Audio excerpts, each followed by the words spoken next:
Assalamualaikum warahmatullahi teman-teman berkelana dimanapun kalian berada. Kali ini berkelana akan menyajikan sebuah kisah tentang pemulung bernama Satria yang menumbuhkan uang 2 miliar rupiah di tempat sampah. Namun sebelum masuk ke cerita, jangan lupa untuk subscribe channel ini agar kalian tidak ketinggalan berbagai kisah seru dan menarik untuk ditonton. Jangan lupa absen di kolom komentar dari kota mana kalian menonton video ini.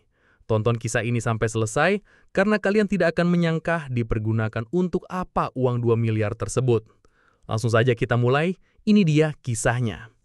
Di sebuah gang sempit yang kumuh, di antara tumpukan sampah dan bau tak sedap yang biasa dibiarkan menguar oleh kota yang sibuk, hidup seorang pemuda bernama Satria.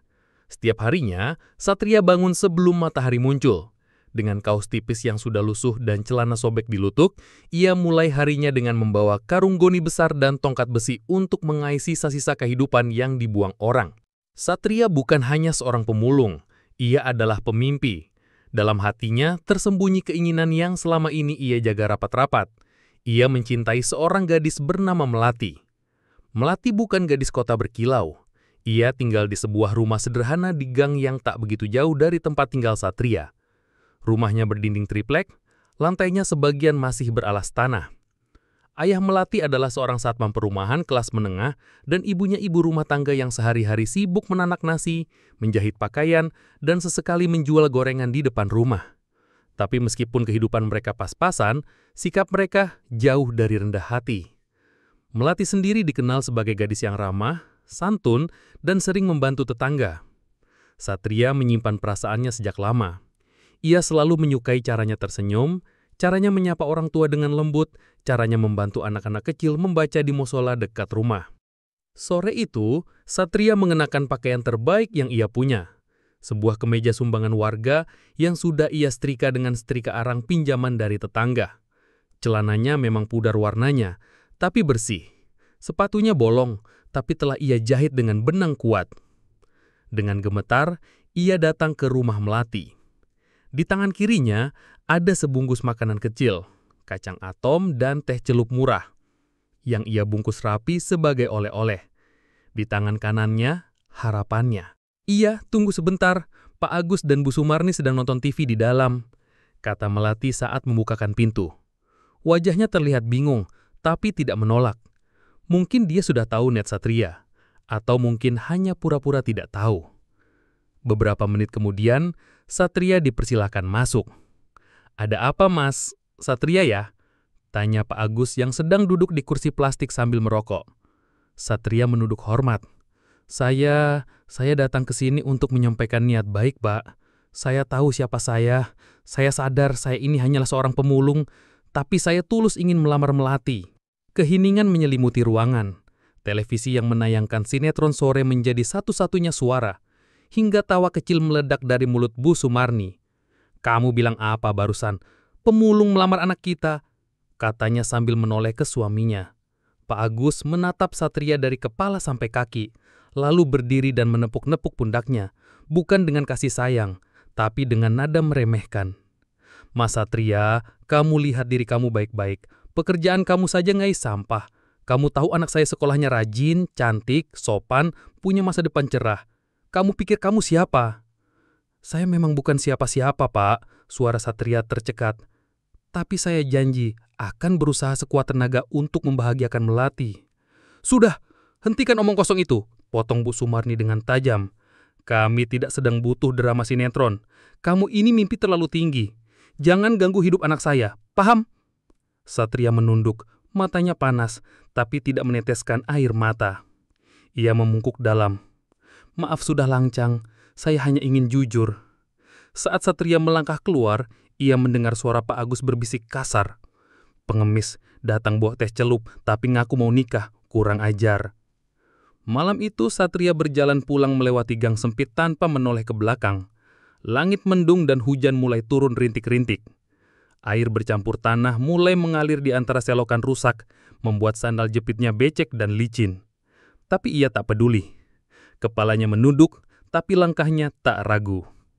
Setibanya di gubuk reot miliknya, Satria duduk di pojok tempat tidur dari kardus dan kasur tipis. Ia membuka karung hasil memulung hari itu, mengeluarkan botol plastik, kaleng, dan kertas bekas. Semua itu ia kumpulkan agar besok bisa dijual ke pengepul. Ia memandang langit-langit rumahnya yang bocor, lalu menutup wajahnya dengan kedua tangan. Hening. Dalam hatinya, ia berkata pelan, "Tak apa, mungkin aku memang tidak pantas untuk melatih, tapi aku tidak akan berhenti berusaha. Jika dunia merendahkanku karena aku miskin, maka aku akan buktikan bahwa harga diri bukan ditentukan dari dompet, tapi dari seberapa keras kita bertahan saat dihancurkan." Malam itu Satria tidur dengan perut kosong dan hati yang terluka.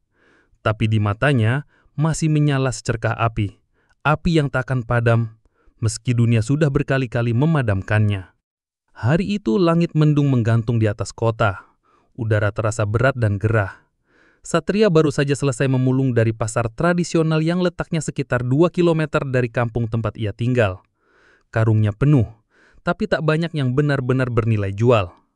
Kaleng-kaleng penyok, botol plastik berminyak, dan kardus basah yang berat dipikul. Langkahnya melewati jalanan lengang di pinggiran kawasan industri.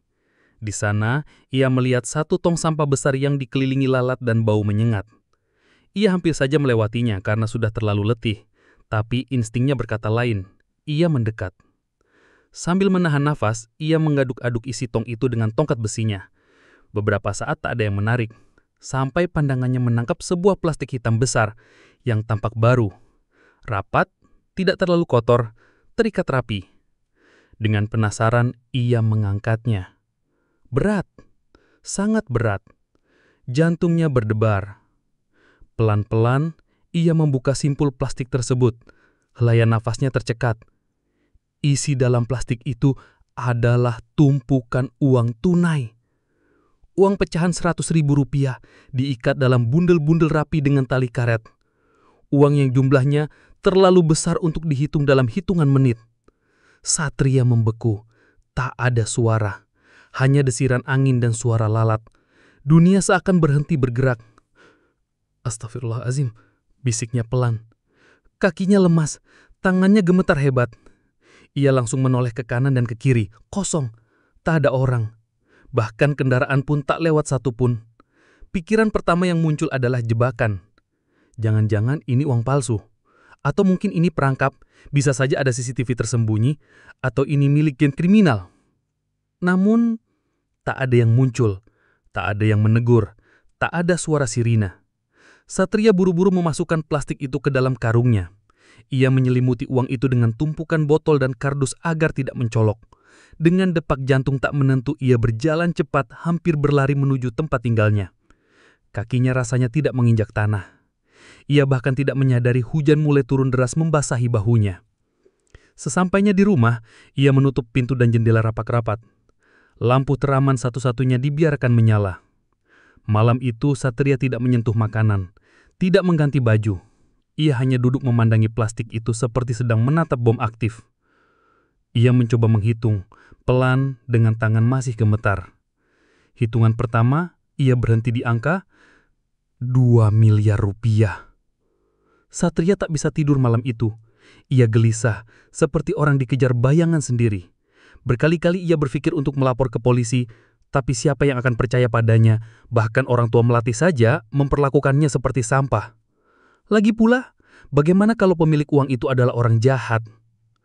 "Aku nggak mencuri, aku nemu," bisiknya sambil menatap karung itu. Malam terus berlanjut dan hujan makin deras. Kilatan petir menyambar seperti ikut menegur pikirannya. Hari itu Satria memutuskan untuk menguji satu hal, apakah uang itu asli.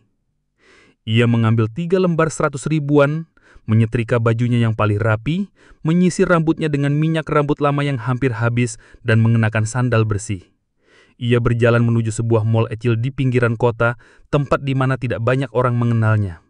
Pertama, ia masuk ke restoran cepat saji. Ia memesan 1 paket ayam goreng lengkap dengan nasi dan minuman dingin. Saat kasir menyebutkan harga, Satria mengeluarkan 1 lembar Rp100.000. Kasir menerimanya begitu saja, memasukkan ke dalam lajaknya. Tidak ada kecurigaan, tidak ada alat deteksi. Makanannya datang, hangat, wangi, lezat. Sudah bertahun-tahun Satria tidak makan makanan seperti ini. Tangannya sedikit bergemetar saat menyendokkan nasi dan ayam ke mulutnya. Air matanya hampir jatuh, bukan karena rasa ayamnya, tapi karena perasaan asing bernama dihargai. Ia duduk sejajar dengan pelanggan lain. Tak ada yang mengusir, tak ada yang merendahkan. Setelah selesai makan, ia menuju departemen store di lantai 2. Ia memilih satu kemeja murah, satu celana panjang hitam, dan satu topi. Saat membayar di kasir, kasir mengangkat uangnya ke bawah lampu, memeriksa dengan detektor uang palsu. Lalu, dengan tenang menerima uangnya dan memberikan kembalian. Satria keluar dari mal dengan langkah pelan. Matanya kosong menatap jalan. Tangannya menggenggam tas plastik berisi pakaian. Hatinya bergemuruh. Uang itu benar-benar asli. Hujan kembali turun pelan-pelan. Tapi kali ini, ia tidak berlari mencari tempat berteduh. Ia hanya menunduk dan membiarkan rintik hujan menyentuh wajahnya. Dalam hati, ia berkata, "Kalau ini ujian dari Tuhan, maka aku akan gunakan uang ini untuk bangkit, bukan untuk sombong. Aku bukan siapa-siapa, tapi aku ingin jadi seseorang, bukan untuk membalas, tapi untuk menebus hidupku yang sudah terlalu lama dihina." Satria pulang malam itu dengan tekad baru. Ia tahu hidupnya akan berubah. Tapi ia juga sadar, perubahan yang tiba-tiba bisa lebih berbahaya daripada kemiskinan itu sendiri. Sudah 3 hari berlalu sejak Satria menyadari bahwa uang 2 miliar di tangannya adalah nyata. Tapi ia belum menghabiskan selembar pun lagi. Plastik besar berisi uang itu ia sembunyikan dalam karung tua, lalu ia simpan dalam lubang tanah di bawah ranjang reotnya. Ia gali sendiri tengah malam dengan sendok makan bekas. Di atasnya, ia letakkan papan kayu dan tumpukan barang rongsokan agar tak mencurigakan. Satria tidak ingin langsung berubah mencolok. Ia tahu, orang miskin yang tiba-tiba kaya seringkali hanya menimbulkan pertanyaan. Dan pertanyaan bisa berujung pada pengkhianatan, penggerebekan, bahkan penjara jika tak bisa menjelaskan sumbernya. Maka, ia memilih jalan lambat. Satria memutuskan untuk pergi dari kampungnya tanpa pamit, meninggalkan kehidupannya sebagai pemulung dan memulai hidup baru di sebuah kota baru. Dengan ransel dan tas besar, ia membawa seluruh uang dan naik bus antar kota menuju tempat yang jauh dari siapapun yang mengenalnya. Setelah 3 hari berkelana, ia menetap di sebuah kota kecil yang cukup ramai. Ia menyewa kamar kos kecil dengan kasur busa tipis, lemari tua, dan kamar mandi luar yang berbagi dengan penghuni lain. Disinilah ia ingin memulai dari awal, sebagai orang biasa, bukan pemulung, bukan miliarder mendadak, tapi sebagai murid kehidupan. Langkah pertama yang ia ambil adalah mendaftarkan diri untuk kejar paket C di sebuah pusat pendidikan nonformal. Ia datang ke sana mengenakan baju sederhana dan berkata dengan jujur bahwa ia dulu putus sekolah karena harus membantu ibunya yang sakit, lalu hidup sebagai pemulung. Petugas pusat belajar itu terdiam sejenak, lalu berkata, "Jarang ada orang seberani kamu. Kami akan bantu." Setiap pagi, Satria ikut kelas bersama anak-anak muda lain yang juga terlambat sekolah. Ia duduk paling depan, mencatat dengan rapi, dan menjadi murid yang paling rajin. Tapi siang hari, ia tetap butuh aktivitas. Bukan untuk uang, tapi untuk belajar membangun hidup yang sebenarnya. Suatu hari, saat membaca papan pengumuman di kelurahan, ia melihat satu lowongan kecil tertempel dengan stiker robek di sudutnya. Dibutuhkan pekerja pabrik tempe. Gaji harian, siap kerja keras, tidak perlu ijazah. Satria mendadak terdiam. Sebuah ide muncul dalam kepalanya. Tempe, sesuatu yang sederhana, murah, tapi selalu dibutuhkan. Ia pernah melihat orang-orang antre membeli tempe saat krisis harga daging dan telur. Ia tahu, usaha besar sering lahir dari kebutuhan paling dasar. Dengan mantap, Satria mencatat alamat yang tertera. Keesokan harinya, ia datang ke pabrik tempe itu. Pabrik itu lebih mirip rumah besar dengan halaman luas. Di belakangnya berdiri tungku besar, drum-drum logam, karung-karung kedelai, dan bau khas fermentasi yang menyengat tapi hangat. Pemiliknya Pak Rudi, adalah pria berumur 50-an yang keras luar tapi lembut hati. Ia menatap Satria dari atas ke bawah lalu berkata, "Kamu yakin kuat kerja di sini? Ini bukan kerjaan yang gampang." Satria hanya menjawab, "Saya nggak minta mudah, Pak. Saya cuma minta kesempatan." Mulai hari itu, ia bekerja dari jam 5 pagi. Bangun sebelum azan subuh, menyapu lantai pabrik, menanak kedelai, mengangkat drum panas, membungkus tempe dengan daun pisang, dan mengirimkannya ke warung-warung sekitar. Tubuhnya kurus, tapi hatinya penuh tenaga. Keringatnya mengalir setiap hari, tapi kali ini ia tahu kemana arah hidupnya. Selama bekerja, Satria tidak hanya melakukan tugas. Ia mengamati. Ia perhatikan berapa kilo kedelai dibutuhkan untuk satu drum. Ia menghitung waktu fermentasi, mempelajari suhu ideal, melihat bagaimana cara memilih daun pisang yang baik. Ia diam-diam mencatat harga beli kedelai, harga jual tempe, ongkos kirim, sampai untung bersih per hari. Ia tidak pernah mengeluh.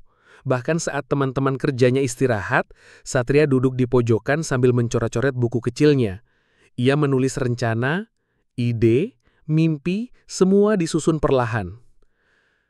Hingga suatu malam, ketika pabrik sudah sepi dan hanya sisa lampu remang-remang di sudut ruangan, Satria membuka buku catatannya. Di sana tertulis besar dengan huruf tebal, "Mimpiku, punya usaha tempe sendiri." Tapi malam itu pula, saat ia tertidur lelah di kosannya, ia bermimpi buruk. Dalam mimpi itu, ia sedang membungkus tempe. Tiba-tiba pintu kamarnya digedor keras. Polisi datang menyeretnya keluar. Kamu yang ambil uang itu. Kamu pencuri." Satria terbangun dengan napas tersenggal-senggal. Tubuhnya basah oleh keringat dingin. Detak jantungnya seperti genderang perang. Ia memandangi langit-langit kamarnya dalam gelap, lalu bergumam lirih. Apa Tuhan sedang menguji aku? Atau ini balasan karena aku diam saja setelah menemukan uang itu? Hari itu, ia datang ke pabrik seperti biasa. Tapi setelah selesai kerja, ia menemui Pak Rudi dan dengan sopan berkata, "Pak, saya terpaksa berhenti kerja. Ada urusan pribadi yang harus saya urus." Pak Rudi kaget, tapi menghormati keputusan itu. Ia menepuk bahu Satria dan berkata, "Kamu anak baik, Satria. Saya yakin kamu akan jadi orang hebat suatu hari nanti." Satria mengemas barangnya, lalu pergi dari kota itu untuk kedua kalinya. Ia tahu jejaknya harus bersih. Ia harus memulai di tempat baru. Tempat di mana masa depan bisa ia bangun tanpa bayang-bayang masa lalu. Malam itu dingin menusuk. Udara kota baru yang kini disinggahi Satria terasa lebih keras dan asing. Sudah 2 minggu ia bergelandang, berpindah-pindah rumah kos, menyamar sebagai perantau biasa, sambil menyimpan rapi uang miliaran yang ia temukan. Ia terus mencari celah. Tempat yang tidak ramai, tidak terlalu mencolok, tapi strategis. Ia sudah mantap. Ia ingin membuka usaha tempe sendiri, sebagaimana yang selama ini ia pelajari dari pabrik milik Pak Rudi. Tapi sebelum itu, ia harus memastikan satu hal, keamanan. Satria terlalu sadar uang sebanyak itu bisa membinasakan dirinya jika salah langkah. Malam itu, ia berjalan menyusuri gang sempit dekat terminal lama. Udara pengap, cahaya jalanan remang-remang. Di ujung gang, ia melihat seorang wanita terduduk di bawah tiang listrik mati. Perutnya buncit, tanda ia sedang hamil. Pakaiannya kotor, wajahnya pucat dan tubuhnya kurus seperti tak makan berhari-hari. Ia menangis pelan, suaranya nyaris tak terdengar, hanya sesekali terisak sambil memeluk lututnya. Orang-orang yang lewat memilih tak peduli. Ada yang menoleh, tapi cepat-cepat melangkah seolah melihat hantu. Satria berdiri agak jauh, ragu.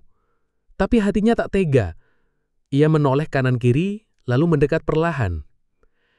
"Maaf Mbak, saya bukan orang jahat, tapi kamu kenapa di sini sendirian?" Suaranya pelan, nyaris berbisik. Wanita itu terkejut. Tubuhnya refleks menjauh, tapi matanya tidak menunjukkan marah. Hanya kelelahan, ketakutan, dan kehilangan harapan. Aku dibuang, katanya pelan. Satria duduk berjarak 1 meter darinya. Tak menyentuh, tak memaksa. Wanita itu mengangkat wajahnya. Namanya Rani. Usianya masih muda. Mungkin belum 30. Ia dulunya bekerja di sebuah toko bahan kue, menikah dengan seorang pria yang ia percaya, tapi dikhianati saat sedang hamil 6 bulan. Suaminya berselingkuh, lalu menculik dan membawanya jauh dari keluarga agar tak ada yang bisa mencari. Dan saat Rani mulai tak berguna, ia ditinggalkan begitu saja. Saya nggak tahu saya ada di mana. Handphone saya dibuang. Uang saya diambil. Saya bahkan belum makan sejak kemarin. Satria hanya menunduk. Dalam hatinya, suara masa lalu bergema. Ia tahu rasanya ditolak, dibuang, dianggap tidak berharga. Ia tahu sakitnya. Mbak, kalau Mbak nggak keberatan, ikut saya saja dulu. Saya tinggal di kamar kontrakan.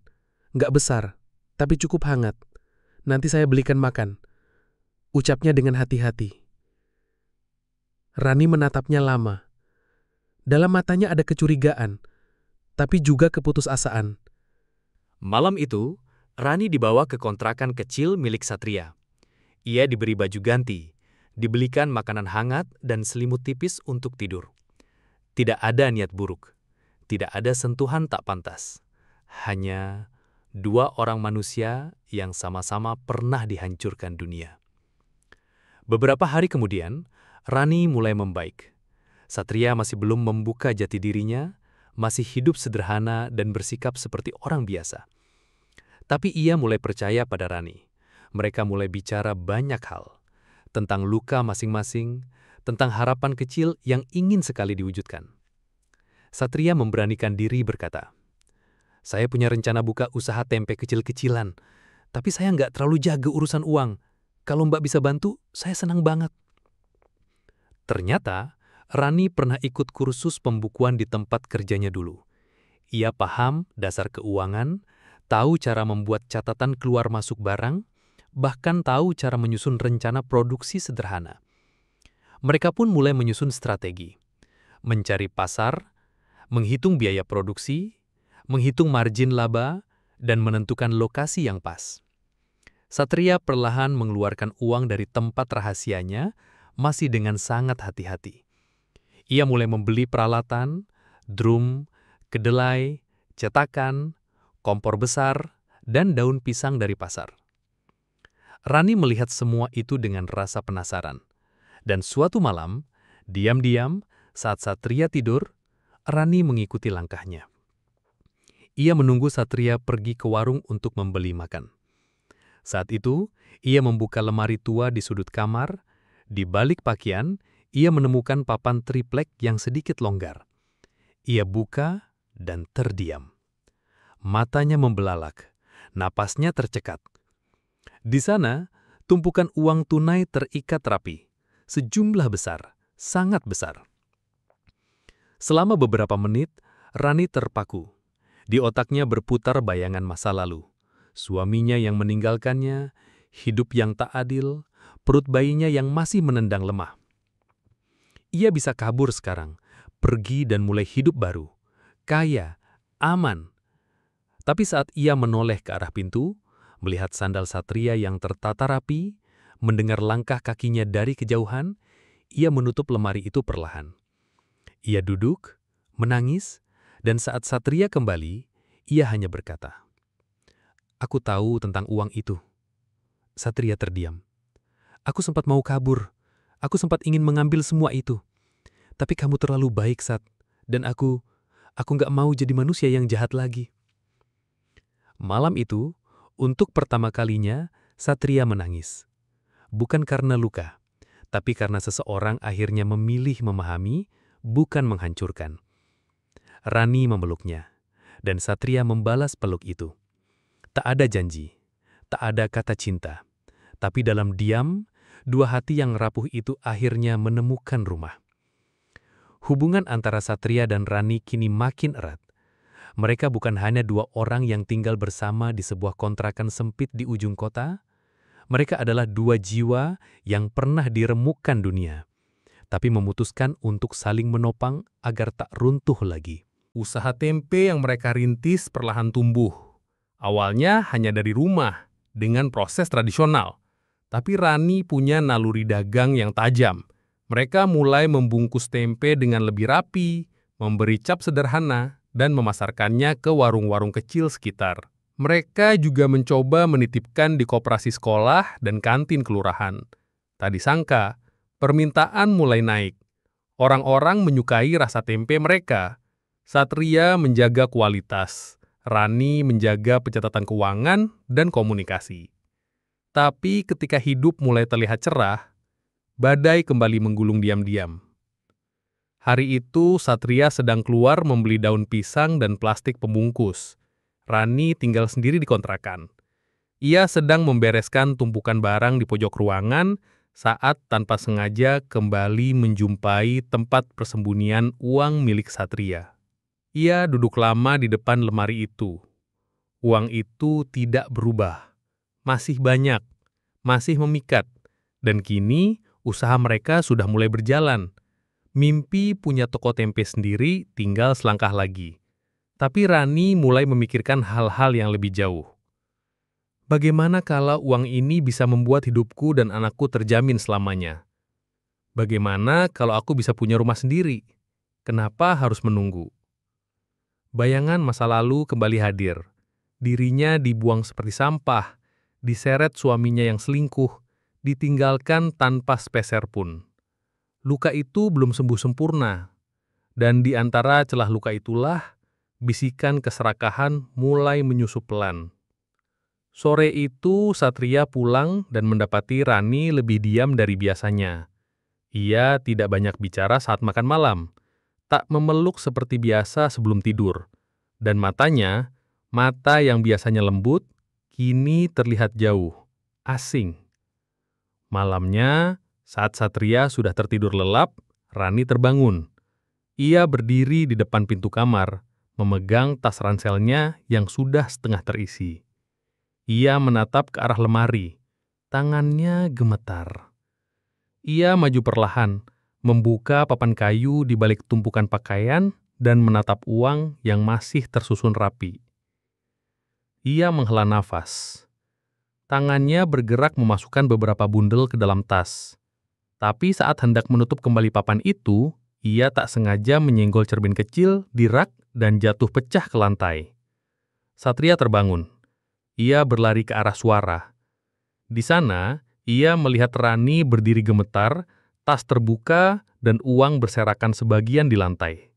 Wajah Rani pucat, matanya basah. Satria tidak marah, tidak membentak, tidak mengusir.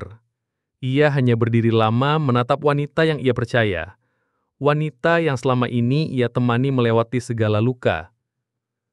"Rani," suaranya lirih. "Kenapa?" Rani menangis keras, lalu berlutut dan menutup wajahnya. Aku takut.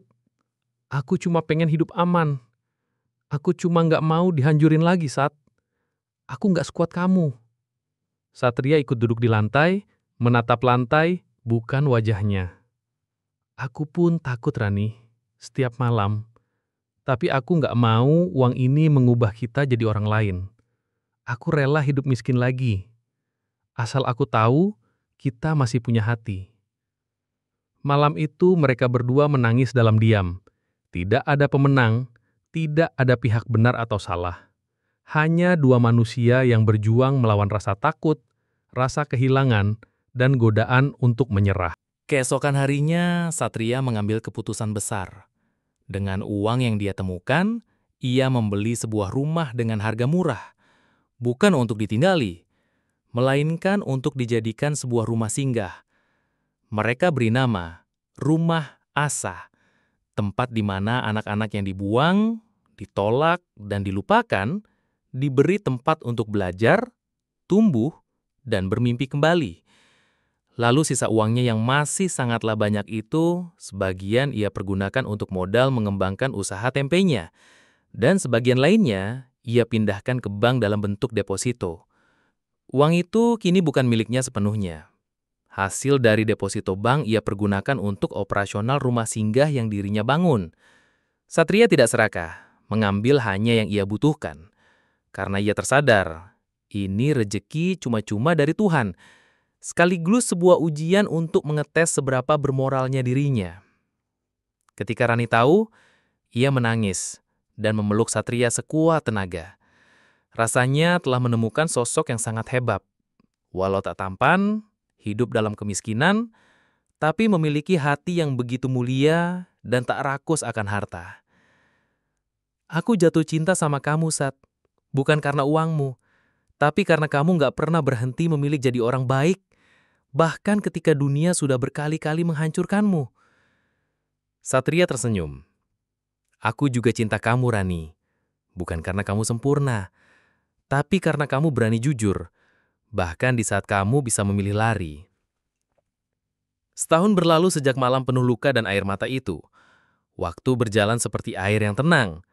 Kadang mendung, kadang cerah. Tapi satu hal pasti, Satria dan Rani tidak pernah kembali menjadi orang yang dulu. Mereka bukan lagi korban keadaan, bukan lagi bayang-bayang masa lalu. Mereka adalah dua manusia baru yang membangun ulang hidup mereka dari dasar, dengan peluh dan niat yang tak pernah lekang. Usaha tempe mereka kini berkembang pesat. Mereka menyewa lahan kecil di pinggiran kota, membangun pabrik tempe sederhana dengan dinding batako dan atap seng. Tapi di dalamnya, semuanya bersih, terorganisir, dan dijalankan sepenuh hati. Mereka mempekerjakan ibu-ibu janda dan mantan pengamen jalanan untuk ikut dalam produksi. Di dinding pabrik, terpampang sebuah papan besar bertuliskan, "Kami bukan hanya membuat tempe, kami sedang membangun harapan." Satria tidak lagi menyembunyikan siapa dirinya, tapi ia tetap tidak membanggakan kekayaan. Ia tak pernah membeli mobil mewah, tak pernah memakai perhiasan, tak pernah pamer. Baginya kekayaan terbesar adalah martabat dan kepercayaan yang tak bisa dibeli oleh uang sebesar apapun. Rani melahirkan seorang anak laki-laki, sehat dan tampan. Mereka menamainya Aksa, yang artinya pandangan jauh ke depan.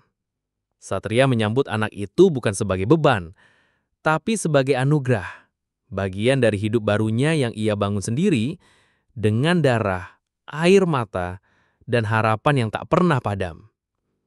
Sore itu ketika mereka sedang duduk di teras rumah kecil mereka, di samping pabrik, Rani bertanya pelan, "Sat, kamu pernah kepikiran buat cari Melati lagi?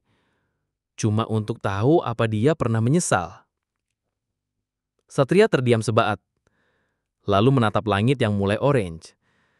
Senyum tipis mengembang di wajahnya. Dulu iya, aku ingin dia tahu aku bisa sukses, aku bisa lebih dari yang mereka kira. Tapi sekarang, aku cuma pengen hidup tenang. Sama kamu, sama anak kita. Itu sudah cukup. Rani menggenggam tangan Satria. Erat. Tak lama kemudian datang undangan dari kecamatan. Satria diminta menjadi pembicara tamu untuk acara pelatihan wira usaha pemuda. Ia berdiri di hadapan puluhan anak muda dengan suara bergetar, tapi mantap. Ia tidak memakai jas mahal, hanya kemeja putih dan celana sederhana. Dalam pidatonya, ia berkata, "Saya bukan pengusaha besar. Saya hanya pemulung yang pernah diberi kesempatan kedua oleh Tuhan. Dan saya percaya, selama kita masih hidup, selama kita mau jujur, selama kita berani bangkit, kita semua bisa jadi orang besar. Bukan karena uang, tapi karena hati." Tepuk tangan bergema. Beberapa orang bahkan menangis. Setelah acara, ada seorang bapak tua mendekat. Matanya berkaca-kaca. "Mas Satria, kamu masih ingat saya? Saya Pak Agus, ayahnya Melati." Satria terpaku. Dunia seolah diam. Di hadapannya berdiri pria yang dulu pernah menginjak harga dirinya habis-habisan. Pak Agus menunduk dalam. Saya meminta maaf. Dulu saya sombong. Saya kira harga manusia ditentukan dari baju dan pekerjaan. Tapi saya salah, Mas. Saya dengar kisahmu dan saya malu, Mas. Satria menghela nafas panjang, lalu mensenyum. Saya sudah memaafkan, Pak, sejak lama. Pak Agus menangis di tempat, dan Satria tahu, hari itu ia benar-benar sudah menuntaskan seluruh dendam dalam hidupnya, bukan dengan amarah, tapi dengan pengampunan. Beberapa tahun kemudian, Aksa sudah besar dan mulai mengerti tentang dunia. Lalu suatu hari ia bertanya, "Abi, kenapa kita buka rumah ini buat orang lain?" Satria mengendong Aksa, menatap mata anaknya dan berkata pelan, "Karena dulu, waktu Abi nggak punya siapa-siapa, Tuhan kasih orang baik buat nolong Abi. Dan sekarang, giliran Abi yang jadi orang baik buat mereka." Aksa tersenyum. Rani tersenyum. Dan dunia, untuk pertama kalinya, terasa benar-benar adil bagi mereka.